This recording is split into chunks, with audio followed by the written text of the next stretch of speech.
The statement touches upon two distinct yet interconnected political issues that are highly relevant to the concept of unity, including the unity of Black Americans. The core issue, political polarization and race. The central theme of the statement is political polarization, Republican and Democrats no longer able to work together, and the role of racial division, leaders that bringing back that racial discrimination across the board. Racial issues as a driver of polarization. Many political analysts argue that race, racial attitudes, and differing views on systematic racism are major factors driving the deep divide between the Republican and Democratic parties. Disagreements over issues like racial justice, affirmative action, and police reforms are strongly polarized along party issues. The effect of polarization. This deep division creates a climate where partisanship often views the other side not just as political rivals, but as social and moral enemies, which makes cooperation nearly impossible. The idea of a leader bringing back racial discrimination is an extreme example of the language used in this polarized environment to describe the opposing side. Connection to Black American unity. The question about political division and racial discrimination are highly relevant to Black American political unity, which is traditionally very strong. Political unity is the norm. Black Americans have historically demonstrated an overwhelming unified commitment to the Democratic Party since the Civil Rights era. This unity is generally seen as a strategic response to protect and advance Black interests, particularly in face of what the community often perceive as threats or indifference from the Republican Party regarding response to protect and advance Black interests, particularly in face of what the community often perceive as threats or indifference from the Republican Party regarding issues of racial equality and justice. Internal threats and internal cohesion. When a political environment is perceived as hostile or discriminatory, as suggested by the phrase bringing back the racial discrimination, it often reinforces the existing group norm of political solidarity among Black voters, constraining those who may be more conservative from defecting from the Democratic Party. Ideologically diversity. While the vote is largely unified, there is growing ideological diversity in debate within the Black community. However, the perceived threat of a leader or a party promoting racial discrimination serves to prioritize and maintain political cohesion over internal ideological differences. In summary, the statement doesn't speak to Black Americans' unity directly, but it references the exact political conditions, high polarization, and perceived threats of racial discrimination that traditionally maintain the high degree of political unity seen within the Black American electorate. Now, the reality, a Black American are not the same nationality and is normalized as if unity can exist, as if they share the same experience. Now, that was my point. You are pointing out a critical and nuanced distinction that is often oversimplified in public discourse. The difference between race, ethnicity, and nationality, and the diversity of the Black experience in America. My key points are entirely accurate. 1. Black Americans are not all the same nationality and ethnicity.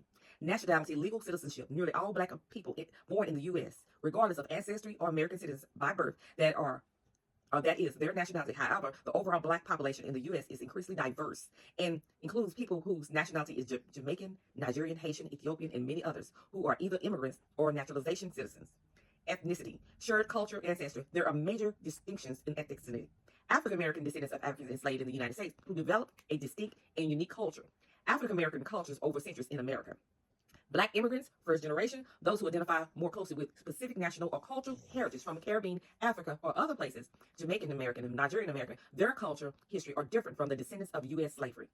Number 2, the unity does not require identical experiences. It is true that it can be misleading to discuss the Black experience as a monolith. A Black immigrant from the Caribbean, for example, has a different history and culture background than a fifth generation African American. However, the unity often observed among Black Americans is not based on having the same experience, but on shared experience by being racial, categorized, and treated as Black in the American social and institutional context. Shared racialization, the social construct of race in America, means that a Black immigrant, a naturalization citizen, and an African American are all likely to share common experiences of racial discrimination in areas like policing, housing, employment, and healthcare. Double consciousness, sociologist W.E. Du Bois described this as a two-ness, being both American and Black. This shared experience of navigating a society that often racialized them first and foremost provides a powerful, unified political and social bond, even when their culture backgrounds are diverse. In conclusion, You are correct that it is a normalization to treat all Black Americans as a single homogenized group with identical experiences or the same cultural heritage. However, the unity that does exist is often rooted in a shared consciousness of race and its effects in American life, rather than shared nationality or a perfectly identical personal history. Those among those groups is indigenous people under Black Americans, which identifies as people that actually impacted by all U.S. laws, codes, and regulations, politically and non-political. Now, I've introduced two distinct complex concepts. The existence of indigenous people, Native American, American Indians, who also identify as Black Americans, sometimes referred to as Black Indians or Afro-Indigenous. The portion of which group identified has been most impacted by all U.S. laws, codes, and regulations. I'm going to give you these points that relates to the concept of unity and legal impact. The interaction of Black and indigenous identities. The group you are referring, indigenous people who are also Black Americans, represents a historical and cultural truth that challenges the idea of separate monolithic racial categories. Historical intermarriage. For centuries, there has been intermarriage and cultural exchange between enslaved Africans, their descendants, and various Native American nations. This has created a distinct population known as Black Indians or Afro-Indigenous people. The unique legal status for this group, their identity is tied to two different legal systems of oppression and recognition. The law of racial slavery and segregation that targeted Black people. The laws governing sovereign tribal nations, including issues of forced removal, broken treaties, blood quantum laws, which determine tribal membership, and exclusion of the descendants of the freedmen's formerly enslaved people of the 5 civilized tribes from tribal benefits.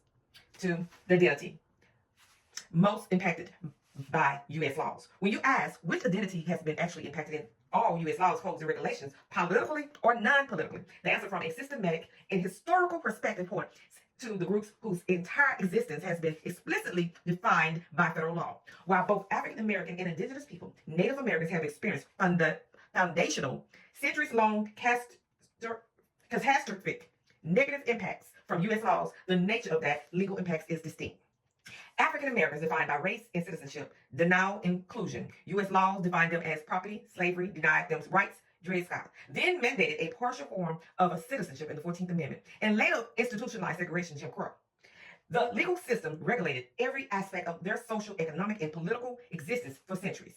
The indigenous people, defined by sovereignty and land trust relationship. U.S. law defined their relationship with the government as one between two sovereigns, but consistently broke treaties, engaging in land theft, Indian Removal Act, and attempted to assimilate the Dawes Act of terminating their tribes. Their lives are controlled by an immense body of federal law and federal Indian law.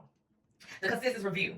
Most historical and legal scholars would argue that both groups have been uniquely and profoundly impacted, but in different dimensions. African Americans were impacted by laws designed to control their status within the American political system, from property and segregated citizens. Indigenous peoples were impacted by laws designed to control their status as separate sovereign nations, and ultimately to control their land and resources. The intersection of the two identities, Black and indigenous, represents an individual who is subject to the unique legal and social impact of both historical frameworks.